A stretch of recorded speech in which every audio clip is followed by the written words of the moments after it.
China जो है वो गलवान घाटी से पीछे हटने को तैयार नहीं है। उसका कहना है कि हम एक ही शर्त पर पीछे हटेंगे जब भारत अपनी सड़क निर्माण कार्य को पीछे रोकेगा।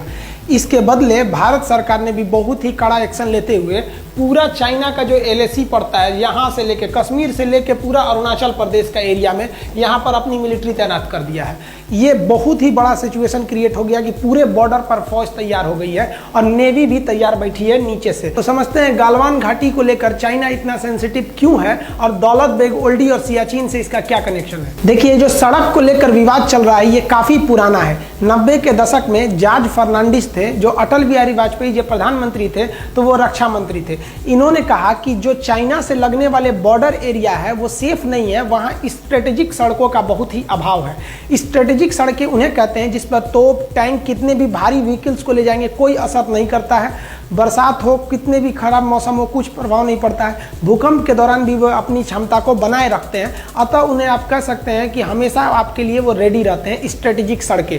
तो इन्होंने स्ट्रेटेजिक सड़कों के लिए ऐसे 61 स्ट्रेटेजिक सड़कों की पहचान की जॉर्ज फर्नांडिस। और आज जो विवाद इसलिए हो रहा है कि भारत सरकार का एक ऑर्गेनाइजेशन है बॉर्डर रोड ऑर्गेनाइजेशन BRO, उसने 75% सड़कों को कंप्लीट कर दिया है। ये सड़कें इतनी तेजी से कंप्लीट की गई कि जब अरुणाचल प्रदेश में इन सड़कों को बनाया जा रहा था तो वहां के गांव वाले अपनी जमीन को फ्री में दे दिया। हालांकि ऐसा कभी नहीं होता है, जब सड़क बनाए जाते हैं तो सरकार जमीन खरीदती है, लेकिन वहां के लोगों को सैल्यूट जो देश के लिए इतना सोचते हैं और अपनी जमीन फ्री में दे दिए कि हाँ यहाँ पे सड़क बनाइए ताकि हमारी आर्मी जा सके। अब यही सड़कें जो हैं ये यहाँ बन रही है आपका लद्दाख के एरिया में, दौलत बेग ओल्डी सेक्टर में। इसको लेकर चाइना ज्यादा विवाद कर रहा है। देखिए, एक सड़क है जिसका नाम है दारबुक स्योक। ये स्योक नदी को पार करके जाती है, दारबुक नाम के जगह से स्टार्ट होती है, इसलिए इसे दारबुक स्योक कहते हैं। जब ये एकदम ऊपर दौलत बेग ओल्डी तक पहुंच जाती है तो इसकी लंबाई हो जाती है 250 किलोमीटर। हम समझेंगे दौलत बेग ओल्डी क्या होता है। देखिए, ये इसमें जो हम रेड कलर से रंगे हुए हैं ये सियाचिन ग्लेशियर है। ये सियाचिन का एरिया है, ये इंडिया के कंट्रोल में है। उससे जस्ट पहले जो ब्लू कलर से कलर किए हुए हैं ये आपका दौलत बेग ओल्डी का एरिया। ये दोनों जरूरी है। सियाचिन ग्लेशियर दुनिया का सबसे ऊंचा युद्ध का मैदान है, तो वहीं दौलत बेग ओल्डी भारत या कह लीजिए तो दुनिया के सबसे बड़े युद्ध के मैदानों में से एक है। किंतु यहाँ पर एयरपोर्ट है, एयरफोर्स रहती है, तो ये हमको यहाँ पर तो फौज दुनिया में ये सबसे ऊंची बैठ गई और यहाँ पर आप कह लीजिए तो एयरफोर्स भी बहुत ही ऊंचाई पे बैठ गई। अब यहाँ से नीचे चाइना गलवान घाटी में अगर खड़ा रहता है तो चुपचाप वहाँ से बम मार दीजिएगा तो मर जाएगा। वहाँ से 9 किलोमीटर की डिस्टेंस पे, ज़्यादा दूरी वहाँ पे नहीं है। हाइट की वजह से चाइना को यहाँ बहुत ज़्यादा घाटा लगेगा, लेकिन ये सड़क उसमें बहुत ज़्यादा भारतीयों को एडवांटेज देती है। तो ये रेड वाला आपका एरिया हो गया सियाचिन और ये ब्लू वाला हो गया आपका दौलत बेग ओल्डी। ये जो सड़क जा रही है आपको, इस सड़क का ही नाम है दारबुक स्योक। ये स्योक नदी को पार करके जा रही है। अब ये जो सड़क जा रही है इस सड़क से चाइना को दिक्कत नहीं है। दिक्कत कब चालू हुआ, जब भारत ने इसी सड़क का एक लिंक खोल दिया इस साइड में, और ये जो लिंक था वो लिंक चला गया गलवान घाटी की ओर। अब बताइए, ये गलवान घाटी से केवल 9 किलोमीटर है। अगर ये सड़क नहीं रहती तो इस सड़क के अभाव में भारतीय फौज को गलवान घाटी में पहुंचने में 8 घंटे लगते, लेकिन इस सड़क के बन जाने के बाद वहां पहुंचने में केवल 35 मिनट समय लगेगा। अब बताइए, 8 घंटे की जगह आधे घंटे में अगर फौज पहुंच जाए तो वहां भारत के फेवर में हो जाएगा युद्ध। इसलिए चाइना कह रहा है कि हम तभी हटेंगे जब आप ये सड़क को काम रोकेंगे तब। अब इंडिया का ये सोचना है कि अगर आज हम सड़क रोक लिए तो कल तो तुम युद्ध के मैदान में भी कूद जाओगे और हमारी सड़क नहीं बनी रहेगी तो हमको घाटा लग जाएगा, क्योंकि चाइना का वादा उतना ही टिकता है जितना चाइनीज सामान टिकते हैं। भारत सरकार ने चाइना को सबसे ज्यादा जो जवाब दिया कड़ा, वो पर्यटक को लेकर, टूरिस्टों को कह दिया कि आप भी जाके घूम के आइए दौलत बेग ओल्डी कैसा है, आप भी जाके घूम के आइए सियाचिन ग्लेशियर कैसा है। अब विदेशी लोग आए, अब घूमने वहां चले गए। अब विदेशी जब आए तो उनको परमिशन कौन देगा घूमने का? इंडिया। ये भारत के लिए सबसे बड़ा प्रमाण पत्र हो गया कि भैया मेरा जगह है, तभी ना हम घूमने के लिए उनको वीजा दिए हैं। तुम्हारा रहता तो तुमसे पूछ के आते। अब वो देश का वीजा हमारे लिए एक तरह का प्रूफ बन जाएगा। अब चाइना इसको समझ रहा है कि भाई ये गलवान घाटी कितना इंपॉर्टेंट है। ये जो सड़क है ये 14,000 फीट की ऊंचाई पर बनाई गई है, 250 किलोमीटर लंबी है। पहले जब ये सड़क नहीं थी तो ये स्याक नदी को पार करना होता तो एक टेम्पोररी ब्रिज था, इस पे हैवी व्हीकल्स नहीं जा सकते थे। लेकिन 2019 में भारत ने इस स्याक नदी के ऊपर एक भारी भरकम परमानेंट ब्रिज बना दिया। इस ब्रिज के बनने के बाद आर्मी के भारी भरकम व्हीकल, तोप टैंक इत्यादि को भी ले जाया जा सकता है। अब वहां पर हथियार पहुंचाने में भी दिक्कत नहीं होगा, इसलिए चाइना को ज्यादा डर लग रहा है इसके वजह से, इन सड़क और पुल के वजह से। लेकिन वो खुल के नहीं कह रहा है, हम हिंदुस्तानियों को वो फंसा के रखा है, मीडिया के थ्रू दबाव बनवाना चाह रहा है कि गलवान घाटी को विवाद है। विवाद गलवान घाटी को है ही नहीं है, विवाद चाइना को इस बात का है कि ये सड़क को नहीं रोकेंगे तो गलवान घाटी होकर भी चाइना का नहीं रहेगा, क्योंकि हाइट से हम लोग 14,000 फीट की ऊंचाई से हम लोग आराम से देख लेंगे ओ चाइना क्या कर रहा है तुम वहां पर। युद्ध के मैदान में सोचा ईंटा चला के मार देंगे हम लोग।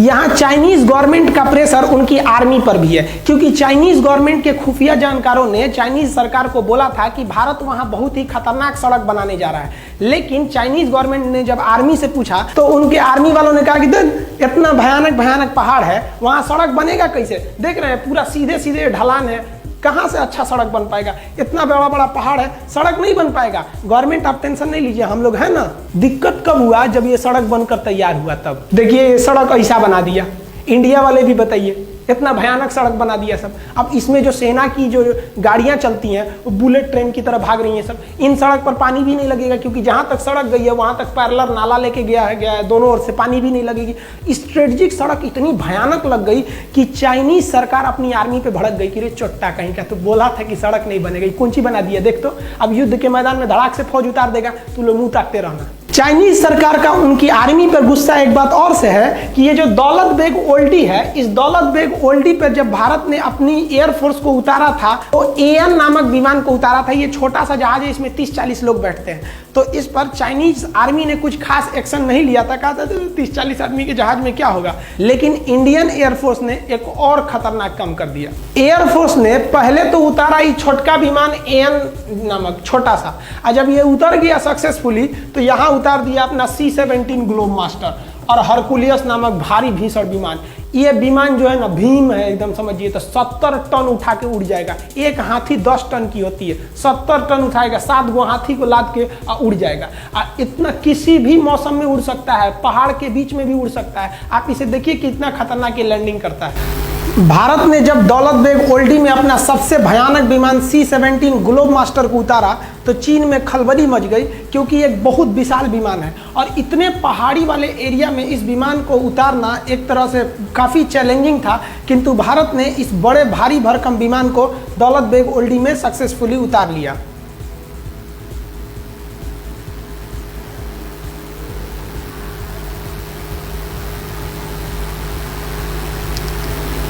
C-17 वर्तमान समय में भारत का सबसे बड़ा परिवहन विमान है। इससे बड़ा अभी वर्तमान में कोई परिवहन विमान उपस्थित नहीं है। चाइना को मेन डर है दौलत बेग ओल्डी में भारतीय एयरफोर्स का जो बेस बनाया गया है अड्डा, वहां से, क्योंकि वो इतनी ऊंचाई पर एयरबेस है कि वहां से विमानों को ऑपरेट करना काफी सिंपल है और उतनी हाइट पर चाइना को पहुंचने में बहुत दिक्कत होगा। और वहां ऑलरेडी इंडियन एयरफोर्स अवेलेबल है।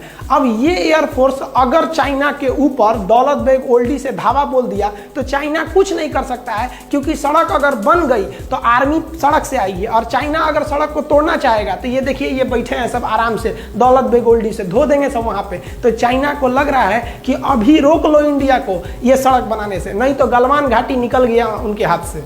चाइना को तो 2 झटका लगा, एक सड़क बनाने से और एक दौलत बेग ओल्डी में उनकी एयरफोर्स जो इंडिया का बन गया है उनसे उनको टेंशन है। उससे भयानक टेंशन उनको आ रहा है अब सियाचिन ग्लेशियर से। ये जो सियाचिन ग्लेशियर है ये दुनिया का सबसे ऊंचा युद्ध का मैदान है और इसी सियाचिन ग्लेशियर के इधर से चाइना एक सड़क ले जा रहा है CPEC, China Pakistan economic corridor. इस सड़क के माध्यम से चाइना चाहता है कि वो भारत का चक्कर न लगा के आए हिंद महासागर से, इधर से ही चला जाए। अब बताइए अगर इधर से इनकी ट्रक सामान जाएगा और भारत से युद्ध करके सोचेंगे उधर से चले जाएं, तो यहाँ हमारा सियाचिन ग्लेशियर है, युद्ध का मैदान दुनिया का सबसे ऊंचा, और यहाँ दौलत बेग ओल्डी में हम अपना हर एक विमान जहाज उतार के देख लिए। और सियाचिन ग्लेशियर में हम लोग ने हेलीकॉप्टर लैंडिंग हर एक चीज को करा दिया। वहाँ हेलीकॉप्टर नहीं उतर सकता था, जहाज नहीं उतर पाती थी सर, लेकिन भारतीय एयरफोर्स ने कर दिया। आप वीडियो में देखिएगा कि कैसे वहाँ लैंडिंग की गई। अब ये चाइना के लिए सरदर्द बना हुआ है, क्योंकि अगर भारत चाहेगा तो इस CPEC को बनने के बाद भी रोक सकता है सियाचिन और दौलत बेग ओल्डी के द्वारा।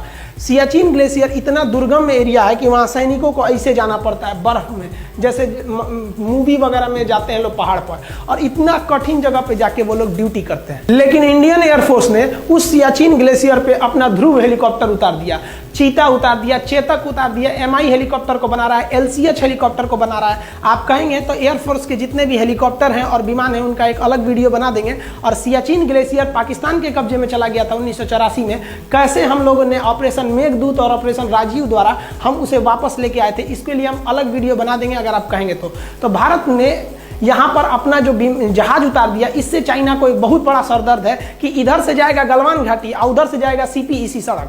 इस एरिया में छोटे हेलीकॉप्टर को भी उड़ाया जा सकता है और आराम से यहाँ पे ऑपरेट किया जा सकता है। इस वजह से चाइना को यहाँ पर एक ज्योग्राफिकल घाटा लग रहा है हाइट को लेकर, क्योंकि उधर से चाइनीज एयरफोर्स इतनी हाइट पे आएगी जब तक ये लोग हाइट पे पहले से अवेलेबल है वहाँ पर।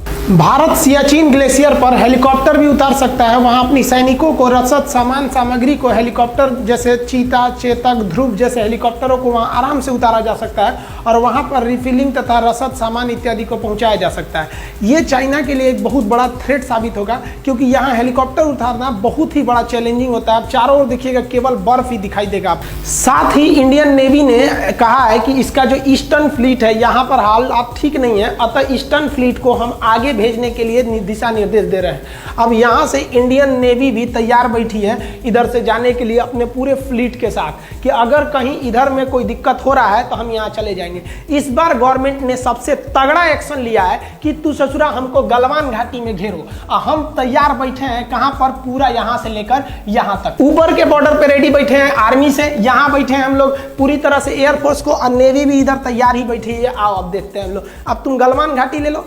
अगर थोड़ा भी युद्ध हुआ, 10 दिन का भी युद्ध हुआ ना, तो युद्ध किसी के परिणाम में जाने वाला नहीं है, क्योंकि दोनों अब परमाणु संपन्न देश है। तो एक बात तो कंफर्म है कि भारत के लोग चाइनीज सामानों का उपभोग करना पूरी तरह से छोड़ देंगे और चाइना को व्यापार घाटा बहुत ज्यादा लगेगा। चाइना बॉर्डर पर डेली चाइना की ओर से अलग अलग प्रोपेगेंडा को फैलाया जा रहा है। मीडिया में चाइना इस तरह से प्रस्तुत कर रहा है जैसे चाइना 8 किलोमीटर घुस गया है, 10 किलोमीटर घुस गया है। ये आप लोगों के ऊपर दबाव बनाने के लिए बनाया जा रहा है। इंडियन आर्मी वहां पे खाली नहीं बैठी थी कि तुम घुस जाओगे, हम लोग कह देंगे हाँ आइए। इंडियन आर्मी घुसने नहीं देती उन लोग को, लेकिन ये खबर पाकिस्तान और नेपाल के थ्रू इंडिया की ओर भेजा जा रहा है और तरह तरह के साइकोलॉजिकल दबाव बना रहा है। आप भी ये सोच रहे होंगे कि इंडियन आर्मी क्या कर रही थी, ये केवल उनका दबाव है ताकि आप ये सोचकर डर जाइए कि आप चाइना से मुकाबला नहीं कर सकते। ये बात गलत है कि चाइना हमारे ऊपर दबाव बना रहा है या हमारे फौजी उनको घुसने के लिए अंदर जगह दे दिए थे, एकदम गलत है। ये सही है कि स्टैंड ऑफ हुआ है, दोनों आर्मी खड़ी है, लेकिन ये खबर गलत है कि वो हमारा 8 किलोमीटर कब्जा कर लिया है, 6 किलोमीटर कब्जा कर लिया है। ये आपको फेसबुक, व्हाट्सएप इत्यादि के माध्यम से जानबूझकर आप पे दबाव बनाने के लिए किया जा रहा है। इंडियन आर्मी पूरी तरह स्टिक है। अगर हम डरे होते तो कभी भी इतना बड़ा एक्शन नहीं लेते कि इस कोरोना के बीच में भी अपनी पूरी फौज को लगा देते पूरे LAC पर। नेवी को भी हम लोग तैयार रहने के लिए बोल सकते थे, एयरफोर्स को भी बोल दिए। और अभी हाल ही में अमेरिका से एक तो गुप्त समझौता की ओर भारत बढ़ रहा है कि अगर हथियार, गोला बारूद की कमी हुई तो आप तुरंत सप्लाई दे सकते हैं या नहीं। ये भी अभी बात चल रही है भारत और इजराइल और अमेरिका के बीच में। अतः भारत अगर पीछे हटने के मूड में रहता तो ये सब कुछ नहीं करता। हमारे हिसाब से भारत सरकार ने जो पूरे LAC पे फौज लगा दिया वो एकदम बेस्ट काम किया है। आप क्या सोचते हैं, गवर्नमेंट ने ये डिसीजन सही लिया या गलत लिया? नेवी को तैयार रहने के लिए, नेवी को काउंटर करने के लिए बोला गया, क्या ये गवर्नमेंट का डिसीजन सही था या गलत? आप कमेंट करके बताएंगे। जैसा अपडेट होगा फिर बताएंगे। मिलते हैं अगले वीडियो में, तब तक के लिए जय हिंद।